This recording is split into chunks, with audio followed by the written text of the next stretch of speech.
देखिए, ये उत्तर प्रदेश के मुख्यमंत्री की जो ठोक दो की पॉलिसी चल रही है पिछले कई सालों से, वो उसी का एक एग्जाम्पल है। और हम बार बार कह रहे हैं बीजेपी से, प्रधानमंत्री से और उत्तर प्रदेश के योगी आदित्यनाथ मुख्यमंत्री से कि आपकी ठोक दो की पॉलिसी संविधान के खिलाफ है।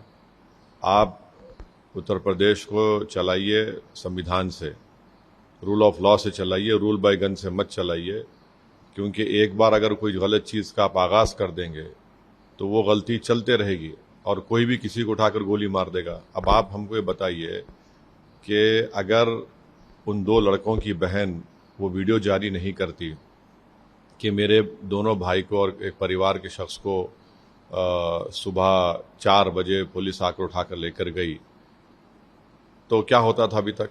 और दूसरा है कि पुलिस को ये बताना चाहिए था कि उनको अरेस्ट बताना चाहिए था, अरेस्ट भी नहीं बताए।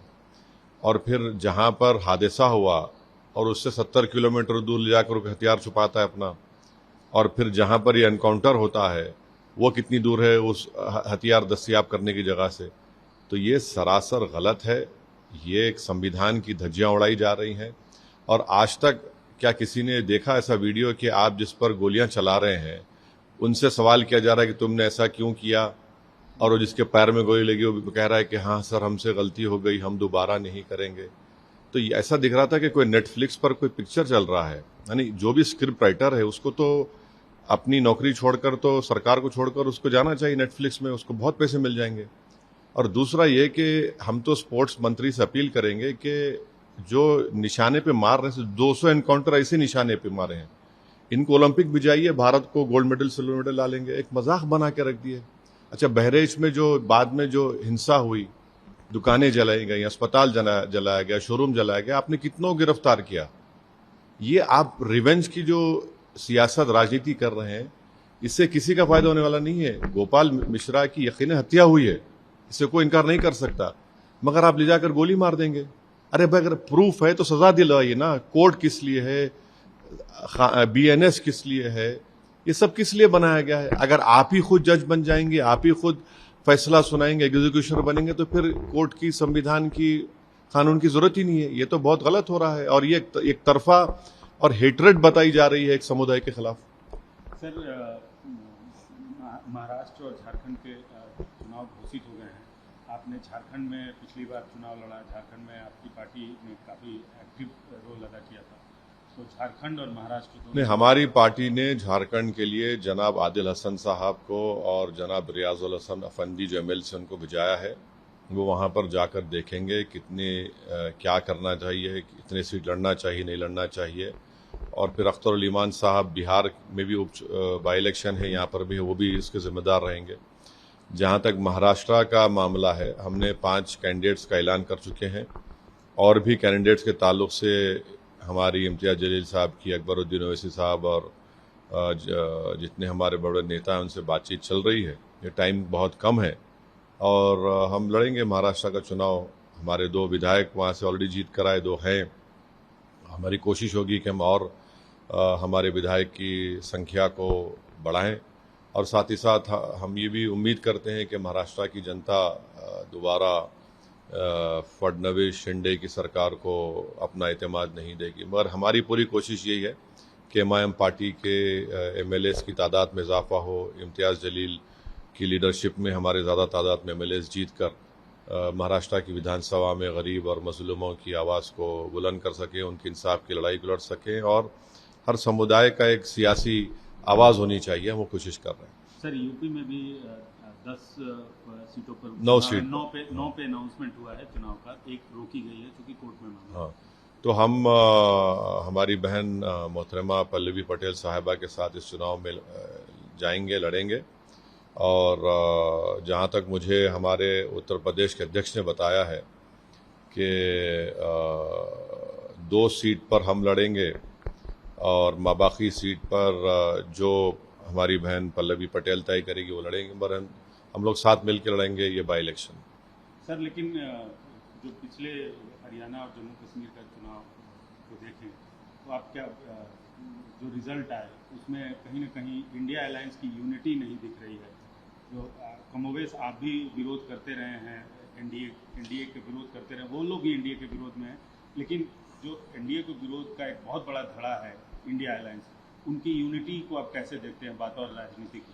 देखिए, महाराष्ट्र में हमारे अध्यक्ष एक्स एमपी और मोहतरम इम्तियाज जलील साहब ने कांग्रेस के नाना पटोले साहब को और शरद पवार साहब के एनसीपी के नेता को लेटर लिखा। लेटर लिखकर भी 1 महीने के ऊपर हो गया कि आइए बात करिए हमसे, हम भी नहीं चाहते कि महाराष्ट्र में फडणवीस और शिंदे की सरकार बने। अब वो उनको तय करना है, मैंने पब्लिकली भी इस बात को कहा है, तो अब और हम क्या कर सकते हैं। मगर हमको तो अपनी पार्टी है वहाँ पर, हमारे स्ट्रांग पॉलिटिकल प्रेजेंस है हमारा वहाँ पर।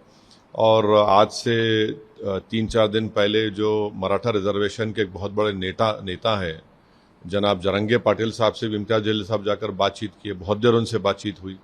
तो हम तो कोशिश कर रहे हैं। अब देखिए, अब ये हर पार्टी को अपना अपना काम करना है, मगर जहाँ तक हमारी पार्टी पर लोग जो हमेशा सवाल उठाते थे, मैंने दूसरी तरफ से, जनता तो नहीं, हम तो बता रहे हैं अब ये उनको तय करना है। नहीं तो हम तो लड़ेंगे चुनाव। हमारे एमएलए हैं, 2 एमएलए हैं वहाँ पर।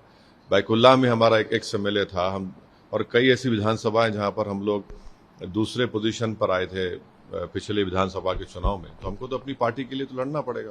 सर, लेकिन अभी भी आपने सवाल का जवाब नहीं दिया। इंडिया अलायंस की यूनिटी को आप कैसे देखते हैं? देखिए, मैं जिस चीज़ का हिस्सा नहीं हूँ, मैं कैसे उस पर बोल सकूंगा। एक बात और, पॉलिटिशियन आप नहीं, अब मेरा मानना यह है कि हरियाणा का इलेक्शन कांग्रेस पार्टी को जीतना चाहिए था बड़े आराम से, वो नहीं जीत पाए। तो उसके क्या कारण है, उसके क्या रीजंस है, उनको तय करना है। मगर मुझे तो ये समझ में आ रहा था कि उनको जीतना चाहिए था, मगर वो नहीं जीत पाए। तो जाहिर है ये तो उनको इंट्रोस्पेक्ट करना पड़ेगा। इसके बावजूद भी हम ये कह रहे हैं कि महाराष्ट्र में हमारे पार्टी के अध्यक्ष ने वो कोशिश की। अब बॉल बोलते हैं अंग्रेजी में, तो ball is in their court. हम तो अपना चुनाव तो लड़ेंगे। अब उनको डिसाइड करना है, उनको फैसला करना है। जैसा उनको अपनी पार्टी का फैसला करना है, वैसा हमको हमारी पार्टी का फैसला करना है। सर, बिहार में आज एक बड़ी घटना सामने आ रही है। कम से कम अभी तक जो आंकड़े आ रहे हैं, 35 लोग जहरीली शराब पी के कल से आज तक अभी खबर है कि अभी तक का जो आंकड़ा सामने है, 35 लोग जहरीली शराब पी के मौत हो चुकी है। ये बड़ी ही तकलीफदेह और दुख भरी बात है कि जिस प्रदेश में प्रोहिबिशन है, शराबबंदी है, गरीब लोग पीकर मर रहे हैं।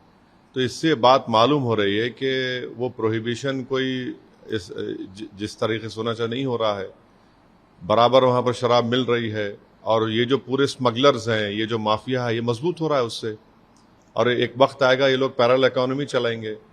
जैसा अमेरिका में जब कई बरस पहले, 80-90 साल पहले अमेरिका में वहाँ पर इसी तरह नशाबंदी की गई थी, तो एक अल कपून नामी बहुत बड़ा माफिया बन कर गया था इसी वजह से। तो ये तो सरकार का जिम्मेदारी है कि इस पर सख्ती से अमल करें। भाई, आप जब डिसीजन लिए हैं तो उसको रोकिए। और कैसे शराब मिलती है वहाँ पर? अच्छा, जिसको शराब चाहिए उसको मिल जाती है, मीडिया रिपोर्ट करता है। अब ये गरीब बेचारा, तो ये माफिया लोग इनको दे रहे हैं, जहर पी के मर रहे हैं। तो ये तो सरकार की जिम्मेदारी है कि उसको ईमानदारी से, सख्ती से रोके उस चीज़ों को। सर, एक अंतिम सवाल है, वो थोड़ा इंटरनेशनल इशू है और आपका इंटरेस्ट भी रहता है। इंडिया और कनाडा का जो इस समय चल रहा है रिलेशन को लेकर, इंडिया कनाडा रिलेशन को कैसे देखते हैं? नहीं, इस पर तो हम चाहेंगे कि जब पार्लियामेंट, विंटर सेशन पार्लियामेंट का शुरू होगा, उस पर एक बड़ा डिबेट हो कि आखिर ये क्या है। और उससे गंभीर जो है वो अमेरिका का है कि हमारे एक शख्स को उन्होंने चेक रिपब्लिक से पकड़ लिया, और फिर हमारा भारत का एक हायर ऑफिसर्स का डेलीगेशन यूएस भी गया। तो ये बड़ा खतरनाक है कि जो भारत का एक नागरिक है, अगर वो बेकसूर है, तो नरेंद्र मोदी और सरकार को बोलना चाहिए कि जो चेक में पकड़ा गया उसको फौरन अमेरिका से हम डिमांड करेंगे, छोड़े उसको। आखिर ये क्या हो रहा है, कैसे हो रहा है कि हमारा एक अमेरिका ब्लेम करता है कि किसी ने वहाँ पर असैसिनेशन के लिए $15,000 दिए, और जिसको दिए वो FBI का एजेंट था। तो ये बड़ा ही ठीक बात नहीं है जब हम अमेरिका को अपना स्ट्रेटेजिक रिलेशनशिप हमारी उनसे है, और उन्हीं की सरजमीन पर इस तरह का वो कह रहे हैं। और फिर हमारा एक भारत का नागरिक पकड़ा जाता है और फिर वो किसी का एक नाम भी देते हैं उनके उस डॉक्यूमेंट्स में, तो मैं तो ये चाहूँगा कि पार्लियामेंट में इसके ऊपर जब विंटर सेशन होगा उस पर एक बाकायदा एक बहस हो, सरकार उस पर राजी हो और बताए देश को कि भाई क्या है, अगर वो चेक में जो पकड़ा गया वो बेकसूर है तो हम डिमांड क्यों नहीं कर रहे उसको छोड़ने के लिए, जैसा हमने कुलभूषण के लिए पूछा था पाकिस्तान के लिए। अब जयशंकर साहब गए, मैं तो उम्मीद कर रहा था कि जयशंकर साहब कुलभूषण की बात करेंगे। कुलभूषण के परिवार के लोग बड़ी उम्मीद से देख रहे थे जयशंकर साहब को कि जब वो शंघाई कोऑपरेशन काउंसिल में गए हैं तो कम से कम पाकिस्तान की सरकार को बोल देते कि आप हमको कुलभूषण हमको हवाले करिए, तो वो भी नहीं बोला जा रहा है। चेक रिपब्लिक में एक भारत का नागरिक पकड़ा गया, उसको अमेरिका भिजा दिया गया और कुलभूषण अभी पाकिस्तान में फंसा हुआ है।